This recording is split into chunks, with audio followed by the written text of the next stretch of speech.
Barbie Cortez update. Magkakatabi pa nga sa table sila Barbie, Alden at Derek.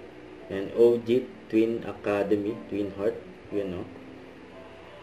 Magkatabi rin si Alden saka si Barbie. Diyan sa black screening ng Green Bones. Mag-BFF yan. Sila Barbie saka Alden. Kasama din ng cast ng Pulang Araw. Support kay Kuya Dennis. Ito pa yung interview kay Barbie. Pagganap na ating dalawang bida, si Guru Madula, syempre si Dennis, mahusay.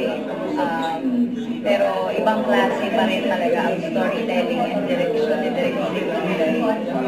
Honestly, hindi ko po nasimulan. Kalagitnaan lang po nung napanood ko. Kaya uulitin ko po bukas. Pero based on what you naabutan nyo?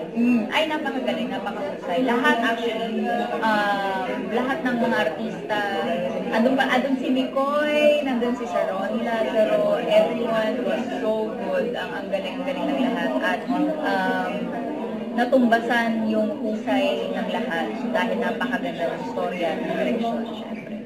Yan, no? Ito pa yung picture ng cast ng Pulang Araw. Diyan sa finale ng viewing party. Magkatabi yung tatlo. Don't forget to subscribe and click the notification bell for more update. This is with Charlie Action Vlog. Stay tuned for more update. See ya.